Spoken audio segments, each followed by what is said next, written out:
6 months after the war ended, the galaxy was a different place and the scars remained.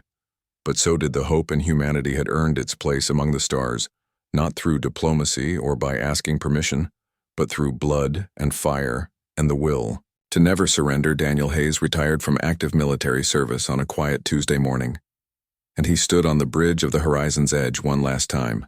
and looked at the stars and remembered all the battles and all the people who hadn't made it home. And then he walked away and accepted his new position as the Confederation's chief military advisor. His first act in that role was to establish a joint training program, where human and alien officers would learn from each other, and the aliens would study human tactics and flexibility, and the humans would learn alien technology and strategic thinking, and together they would create something better than either could achieve alone. Kyle Bennett took command of the Horizons. Edge and Hayes trusted him to continue the mission of exploration and discovery, and the ship that had carried humanity to its first meeting with the Confederation would now carry mixed crews of humans and aliens to the unknown regions of space on Centauri Prime. The Grand Assembly of the Confederation gathered in the plaza before the Council building, and representatives from every member species attended, and the square held perhaps 50,000 beings, and they were there to witness something that had never happened before. Archon Zarek stood on the platform, and his voice carried across the plaza when he spoke, and he said that the Confederation had made a grave error when they first met humanity, and that they had judged based on appearances and technology rather than character and spirit. He said that the Valthene people, and indeed all the people of the Confederation, owed humanity a debt that could never be fully repaid, and that they had been saved not just by human weapons but by human courage and sacrifice and the willingness to defend others even at great cost.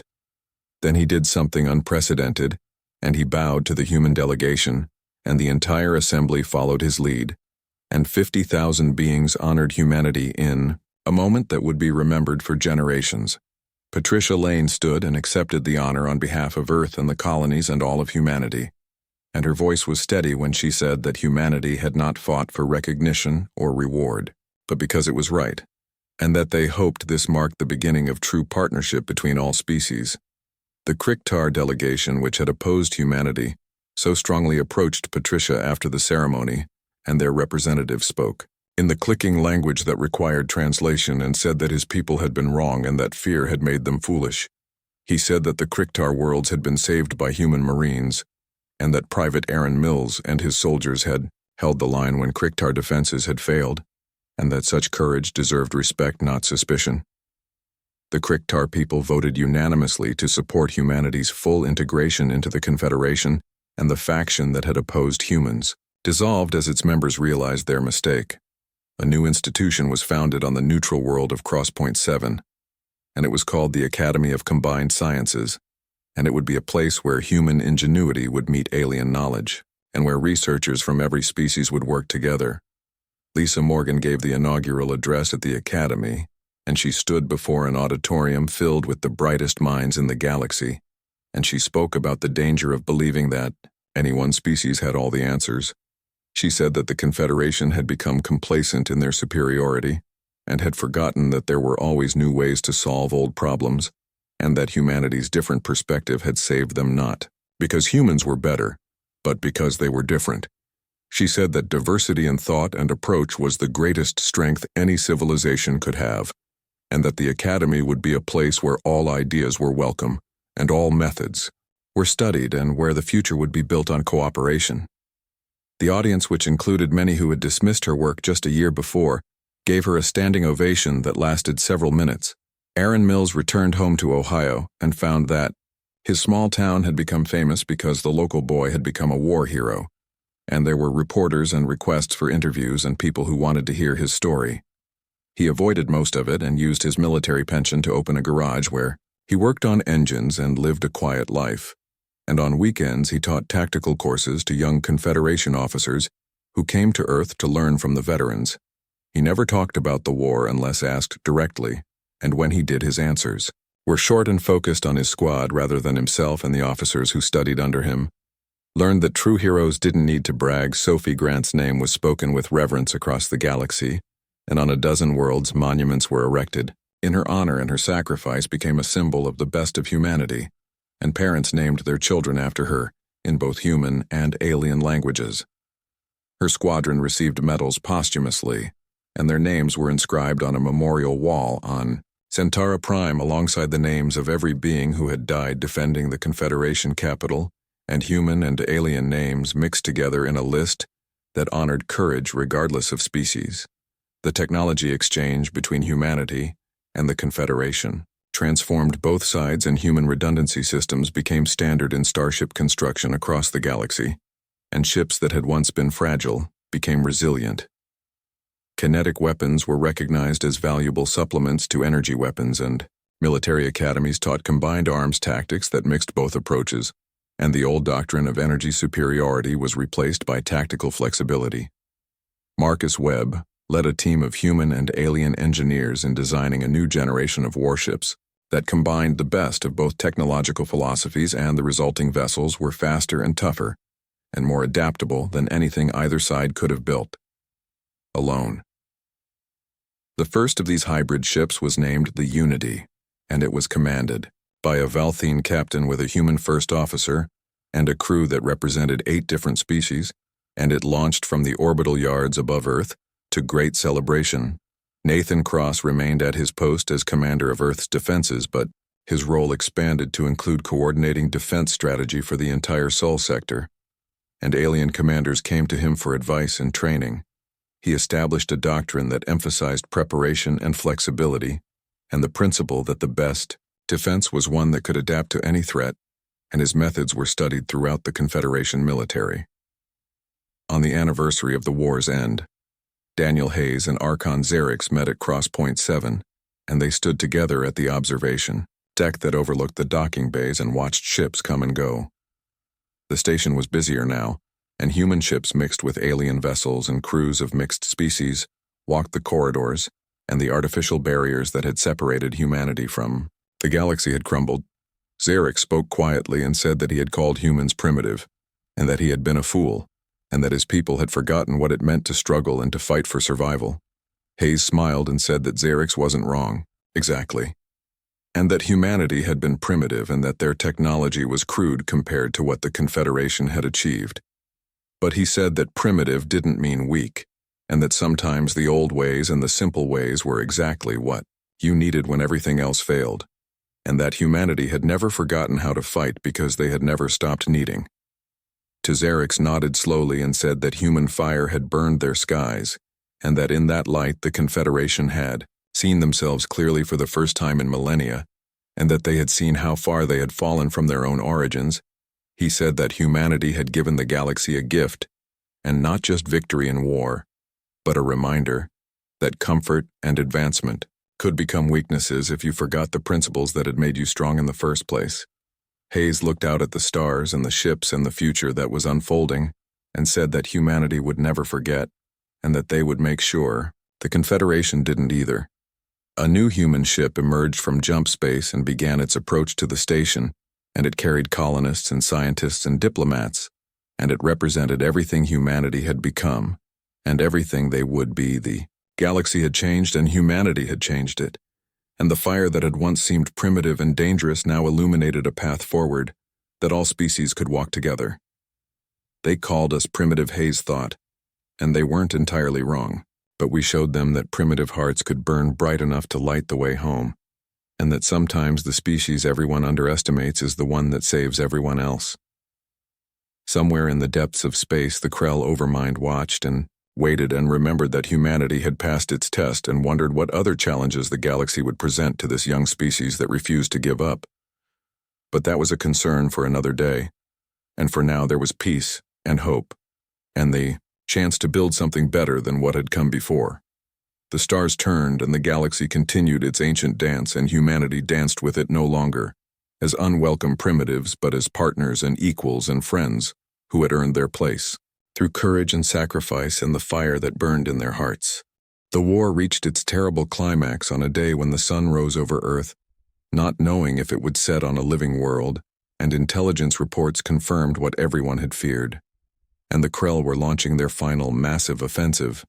and they had gathered their forces for simultaneous strikes on 2 targets that would break the Confederation completely Earth and Zentara Prime, and one was humanity's homeworld, and the other was the ancient capital of the Confederation. And if both fell, then the war was lost, and the Krell would sweep through the remaining worlds like fire through dead grass. Daniel Hayes stood in the strategy room aboard the Horizon's Edge and stared at the tactical display showing 2 red markers that represented the largest Krell fleets ever assembled, and he had 30 human ships and perhaps twice that many Confederation vessels. And he needed to defend 2 locations that were light years apart. Kyle Bennett argued for defending Earth and letting the Confederation handle their own capital, and Patricia Lane countered that abandoning Zentara Prime would destroy any chance of lasting peace between humans and aliens. And Lisa Morgan pointed out that they didn't have enough ships to adequately defend both locations. Anyway, Hayes listened to them argue and felt the weight of the decision pressing down on him like a physical thing, and he was being asked to choose between his own people and aliens who had scorned humanity until they needed help.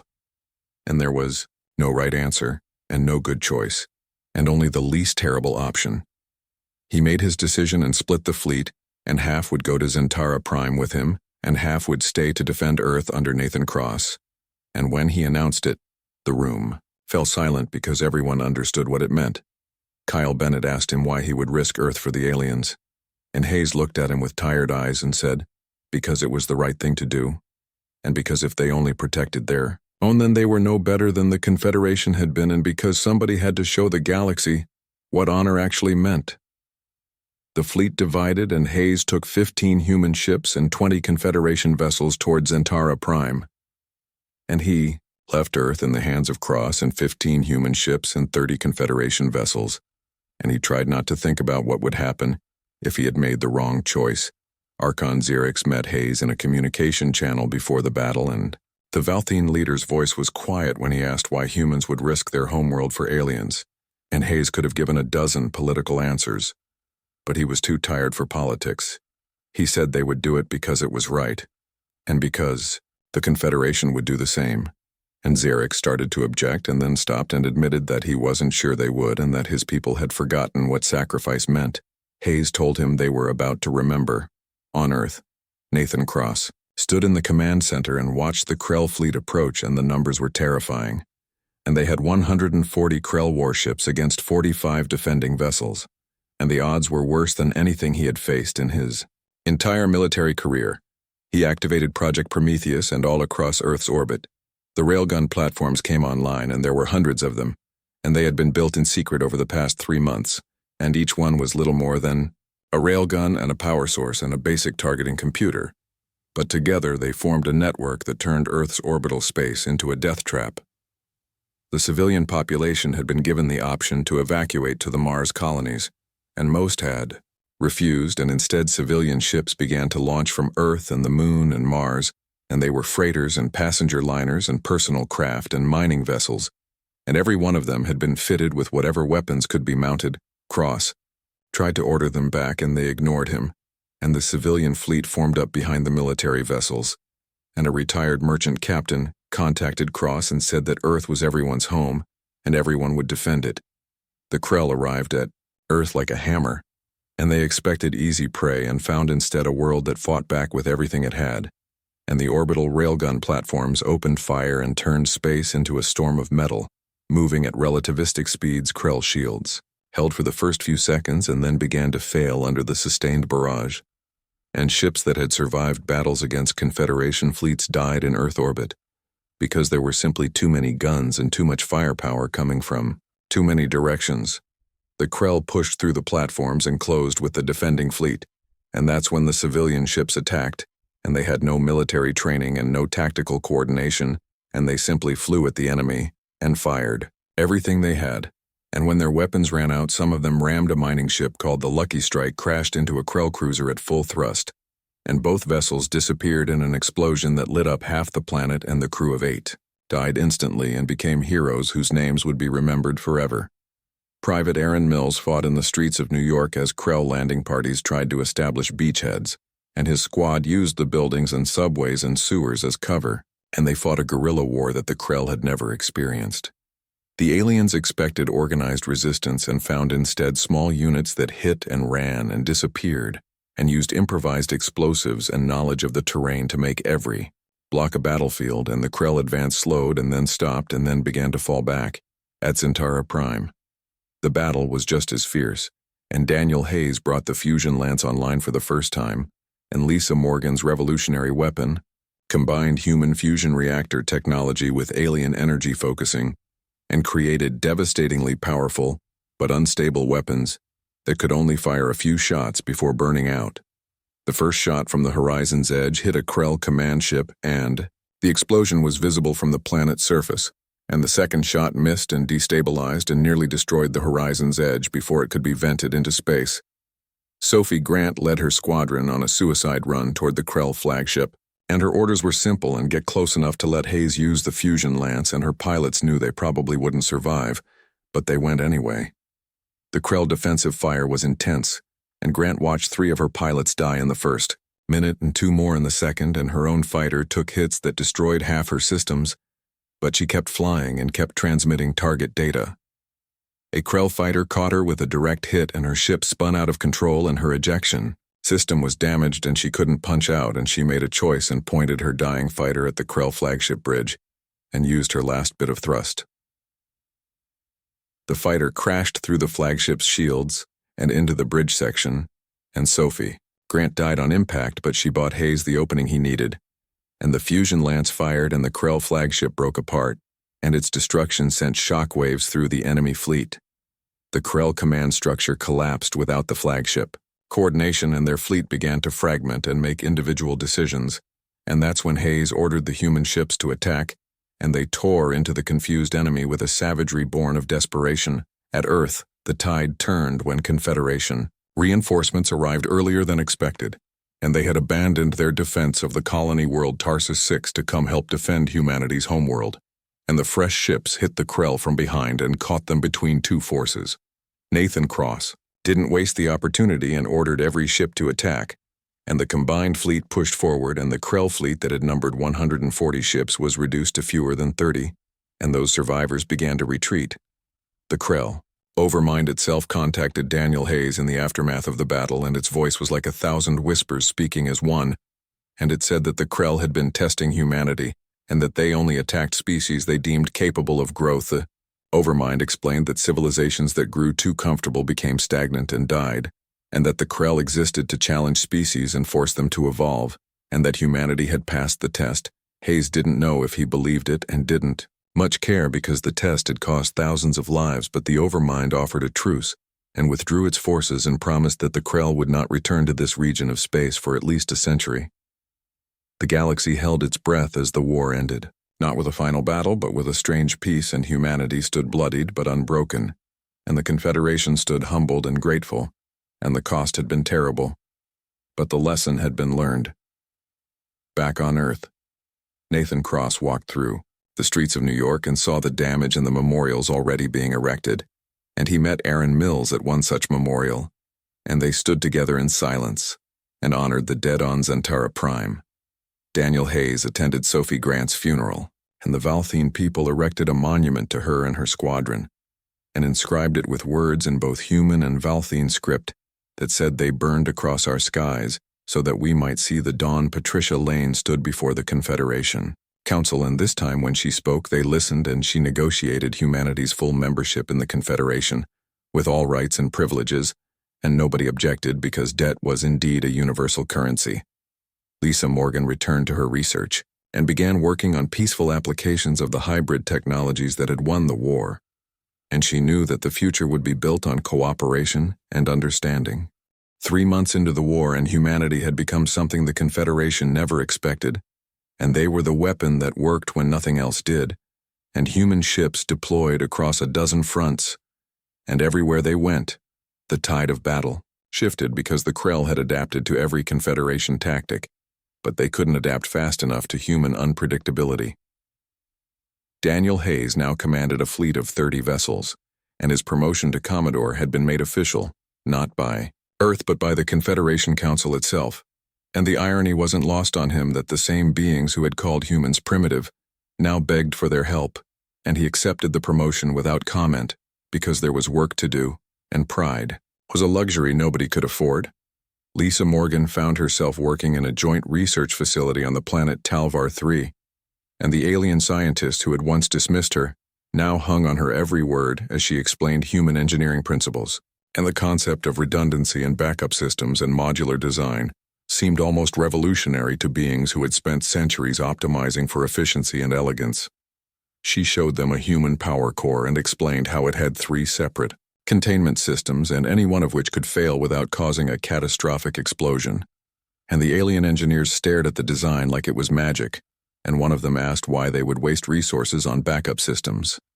Lisa looked at him with tired eyes and said that it wasn't waste if it kept you alive, and that human ships took more damage than alien ships because they were built to survive, not to look pretty,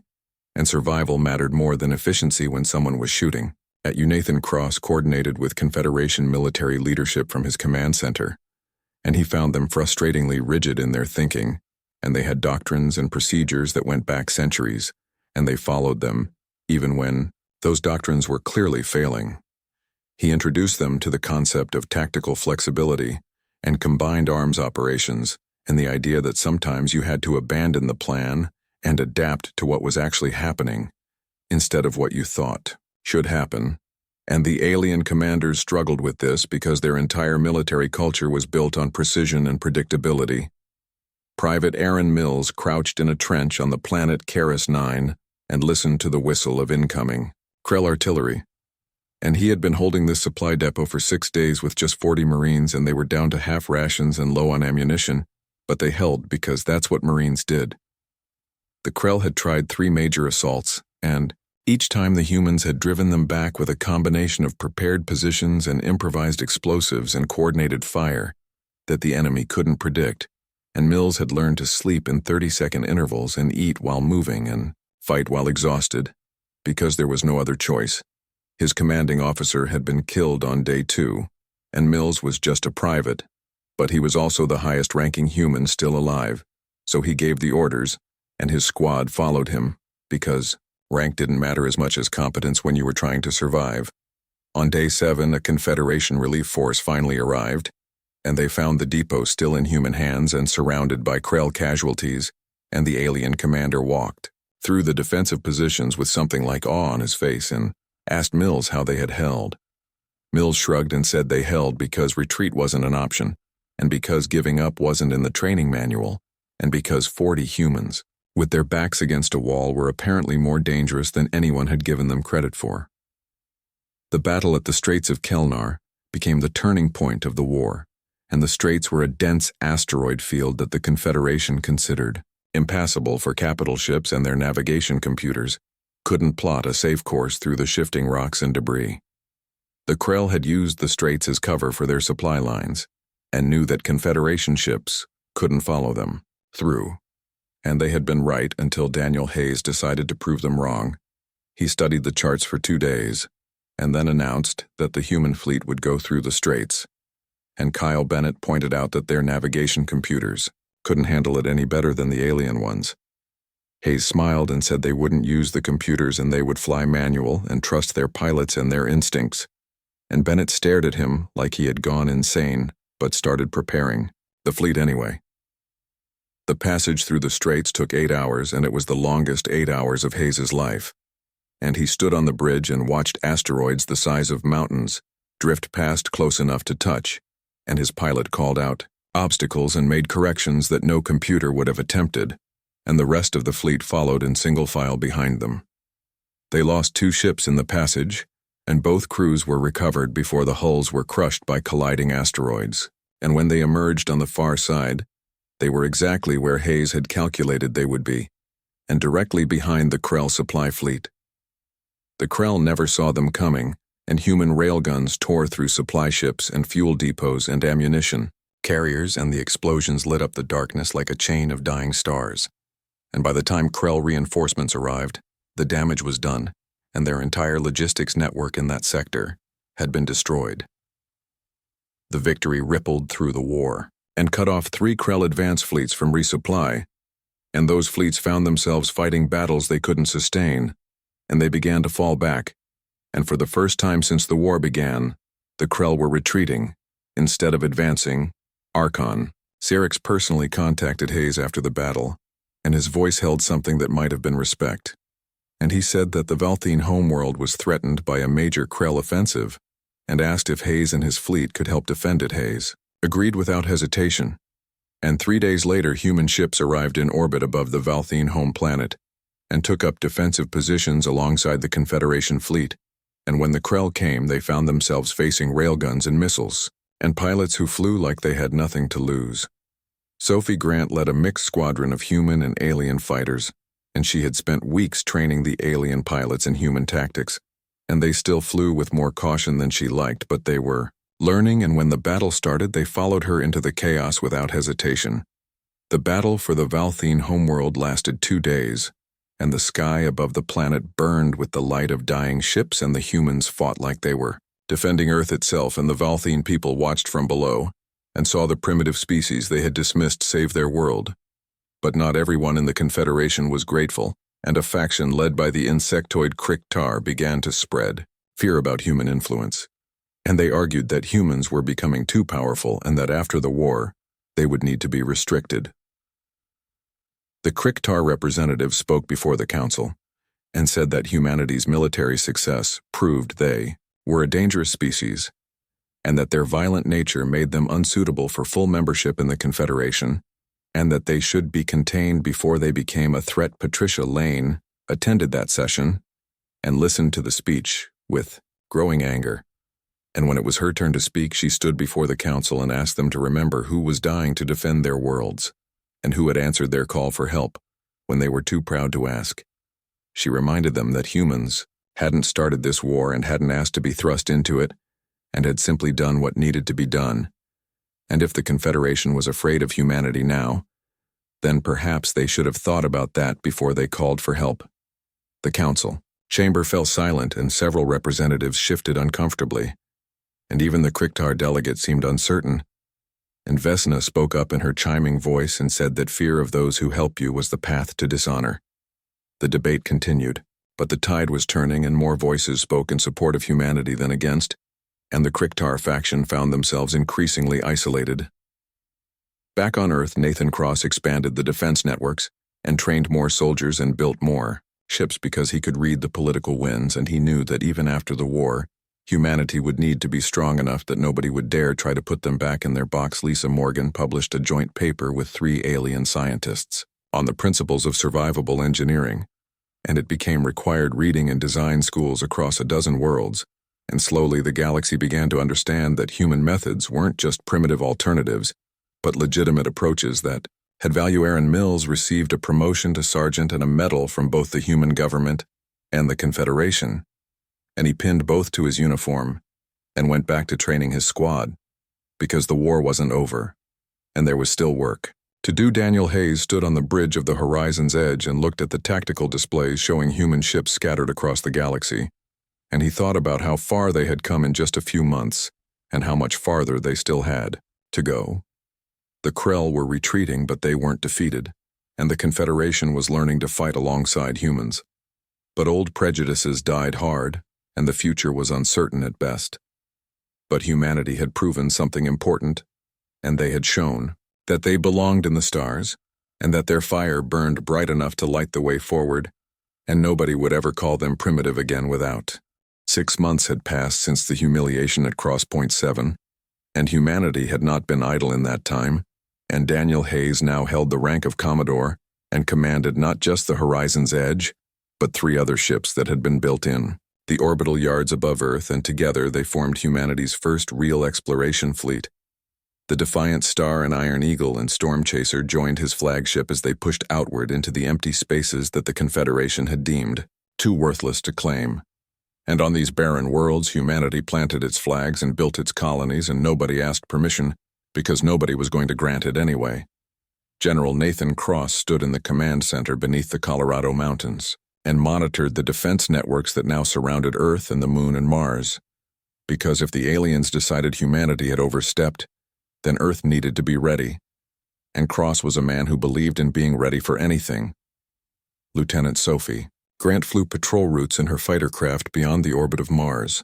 and she had logged more hours in zero-gravity combat simulations than any pilot in human history, and she hoped she would never need to use those skills. But she trained like war was coming tomorrow because that was what her instructors had drilled into her since day one at the academy. On the research station orbiting Venus, the engineer Marcus Webb put the finishing touches on the new railgun design that would arm the next generation of human warships, and he knew that the aliens thought kinetic weapons were primitive. But he also knew that primitive didn't mean ineffective. And sometimes the old ways worked best. The galaxy turned, and the Confederation went. About its business and humanity was largely forgotten, except as a curiosity and a cautionary tale about species that reached for the stars before they were ready. Then the Krell came, and everything changed in a single day. The first reports were confused and contradictory, and they spoke of ships appearing at the edge of Confederation space in numbers that seemed impossible, and these ships were unlike anything the established powers had seen before, and they didn't respond to hails, and they didn't negotiate, and they simply attacked.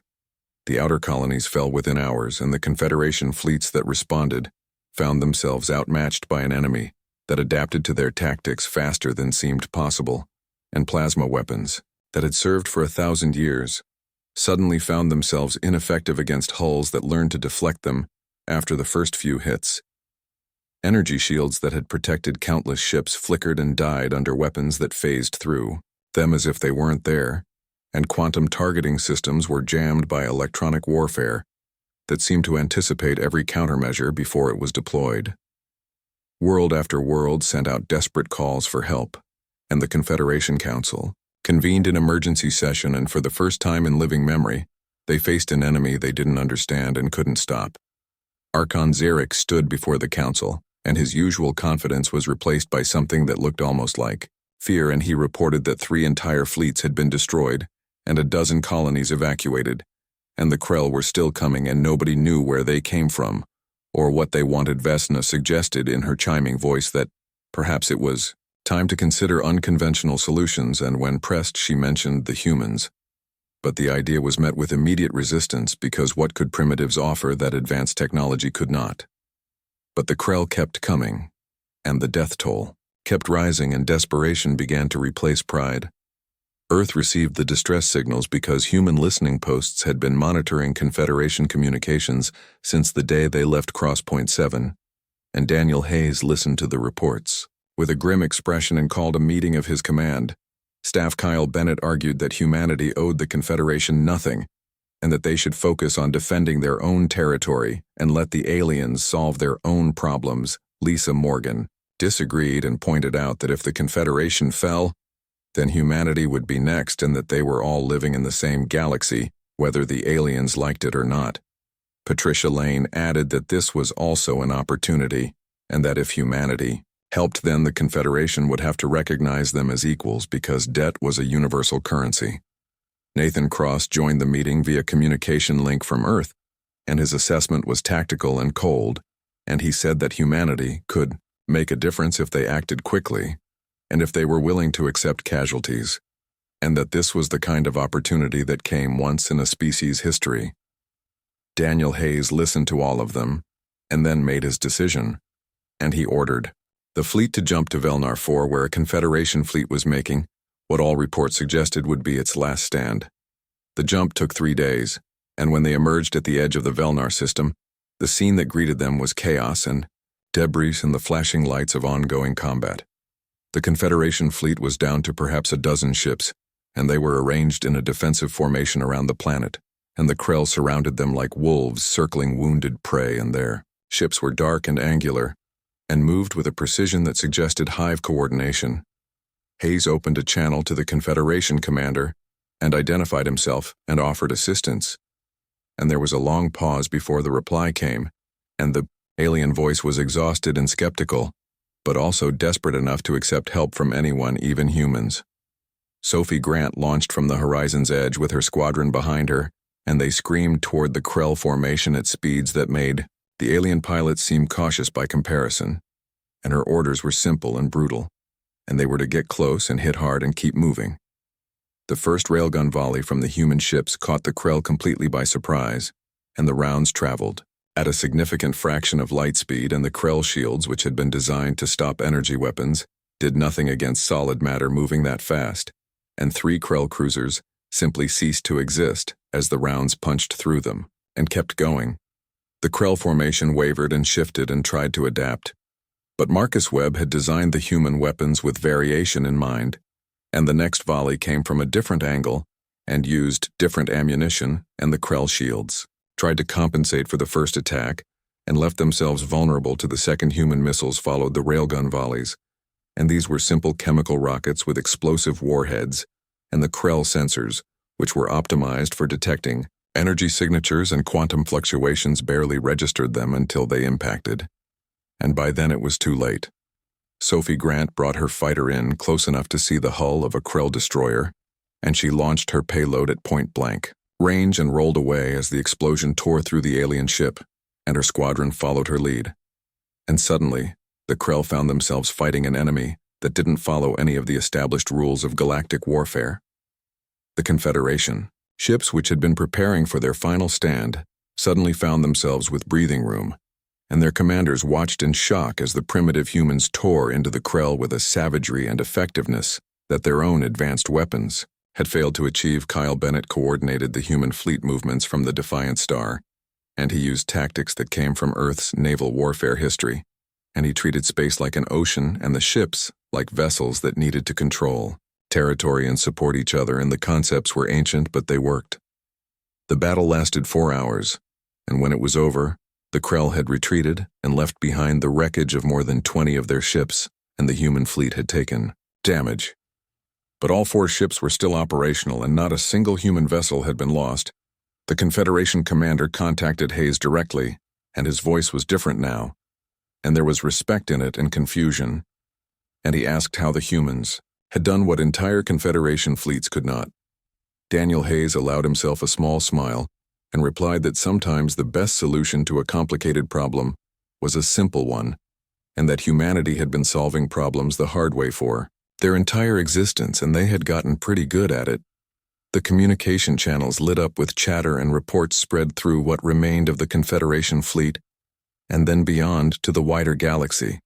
and the news traveled fast, and everywhere it went it carried the same impossible message, and the primitive humans had won a battle that advanced species had lost, and nobody quite knew what to make of that. On Earth, Nathan Cross received the reports and immediately began organizing more ships and more weapons, because he knew this was just the beginning, and that the Krell would come again, and next time they would be ready for human tactics. But he also knew that humanity had just announced itself to the galaxy in a way that no amount of diplomatic negotiation could have achieved,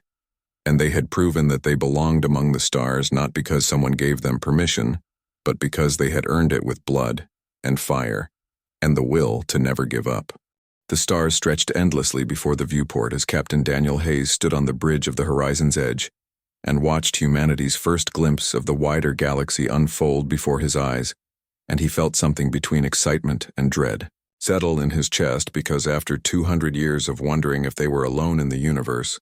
Earth finally had its answer, and that answer was waiting for them at the massive space station that grew larger with each passing moment. The station, called Crosspoint 7, hung in the void like a crystal flower, with dozens of docking arms reaching out in all directions, and ships of strange designs came and went in a dance that spoke of centuries of practice, and Hayes knew that humanity was about to step onto a stage where they were the newest and likely the most unwelcome performers. Dr. Lisa Morgan stood beside him with her tablet clutched tight in her hands, and her eyes tracked every detail of the alien vessels that passed by their ship, and she had spent the last 6 months preparing for this moment, studying every scrap of data they had received from the first alien transmission. And still she felt unprepared, because nothing could really prepare someone for the moment when they realized that everything they thought they knew about their place in the universe was wrong. Commander Kyle Bennett checked the communication systems one more time and glanced at Ambassador Patricia Lane, who sat in the observer chair with her hands folded in her lap and her face carefully neutral. And Bennett had served in enough diplomatic situations during the Earth conflicts to know that look, and it meant she was preparing for the worst while hoping for the best. The docking procedures took nearly an hour, and the entire time Hayes watched as automated systems guided their ship into a berth that seemed almost too small, and he wondered if that was intentional or if the aliens simply hadn't expected humans to show up in a ship, this large and ungainly, compared to the sleek vessels around them. When the airlock finally opened and the delegation stepped through into the station proper, the first thing that hit them was the smell. And it wasn't unpleasant exactly, but it was different and alien, and it reminded every human present that they were no longer in a place built by human hands for human comfort. The corridor beyond was vast, and the ceiling arched high overhead with light that seemed to come from everywhere, and nowhere at once, and Hayes had read the reports about alien architecture,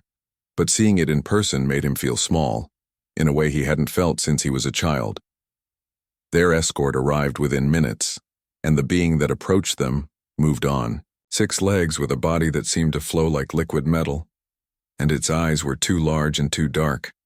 and when it spoke, the words came from a device on its chest that translated the sounds into something humans could understand. The voice was cold and precise, and it said that the Confederation Council would see them now, and there was no warmth in those words and no welcome. And Hayes felt his jaw tighten, but he kept his face neutral. As they followed the escort deeper into the station, the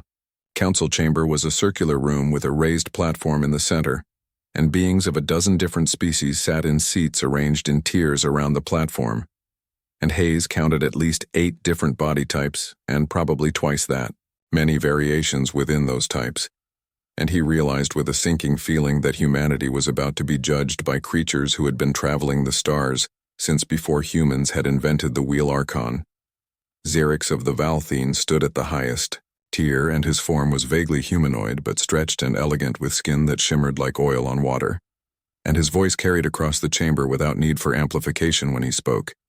And his words were formal, but the contempt beneath them was clear. He welcomed them to Cross Point 7 and acknowledged that humanity had achieved faster than light travel.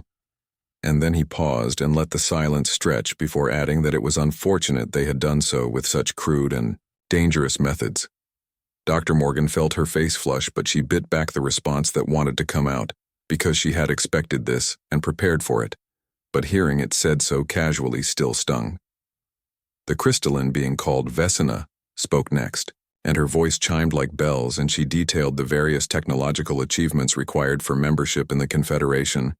and as she listed each one, Hayes felt his hope diminish because humanity had none of them, and their fusion drives and kinetic weapons and computer systems were apparently little better than banging rocks together as far as these beings were concerned. Ambassador Lane stepped forward, and her voice was steady when she spoke, and she acknowledged that humanity's technology was different, but argued that different did not mean inferior. And she pointed out that humans had solved the problem of faster-than-light travel independently and without guidance. And surely that counted for something. The chamber filled, with a sound that might have been laughter. And Archon Xerix raised one long-fingered hand, and the sound stopped instantly, and he looked down at the human delegation with eyes that held no humor, and said that, yes, humanity had achieved flight, but so had insects, and that did not make them pilots. Kyle Bennett felt his hands curl into fists at his sides, but decades of training kept him still and silent, because losing his temper here would only prove their point.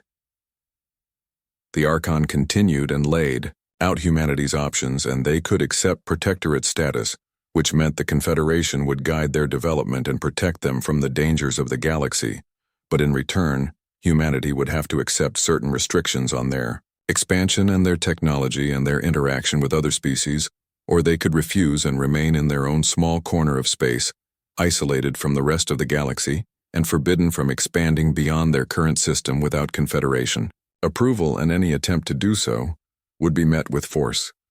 Patricia Lane listened to both options and felt something cold settle in her stomach, because both choices meant accepting that humanity was lesser, and that they would remain that way, unless they bowed to alien authority. Daniel Hayes stepped forward before the ambassador could respond, and his voice was rough compared to the smooth tones of the aliens. But it carried conviction when he said that humanity would accept neither option. The chamber went silent, and every alien eye turned toward him, and Archon Xerix tilted his head in what might have been curiosity or amusement, and asked what humanity would accept. Then Hayes met his gaze, and didn't look away, and said that humanity would accept only recognition as equals, and the right to prove themselves on their own terms, and if the Confederation wasn't willing to grant that, then humanity would earn it, regardless of what the aliens thought. Vesna chimed something that the translator rendered as surprise, and another being that looked like it was made of shadows hissed something that might have been a warning. But Archon Xerix only smiled, and it was not a pleasant expression, and he said that humanity was welcome, to try and that perhaps in a few centuries when they had matured beyond their violent primitive nature, they might be worthy of consideration. But until then, they would find that the galaxy was far larger and far more dangerous than their simple minds could comprehend. The meeting ended there, and the escort returned to guide them back to their ship, and the walk back through those alien corridors felt longer and colder than before. Back on the horizon's edge, the delegation gathered in the conference room, and nobody spoke for several minutes because what was there to say? And they had traveled across light years and risked everything for first contact, and they had been dismissed like children who had wandered into an adult conversation. Lisa Morgan broke the silence first, and her voice was quiet but angry when she said that the aliens were wrong and that human technology might be different. But it worked, and it had gotten them here, and that had to count for something. Kyle Bennett agreed, and added that the Confederation's arrogance would be their weakness because they had clearly forgotten what it meant to struggle and to fight for survival. Patricia Lane looked at Hayes and asked what they would do now and whether they would return to Earth with news of humanity's rejection. Daniel Hayes looked out the viewport at the vast station and the alien ships and the infinite stars beyond, and said that they would return to Earth,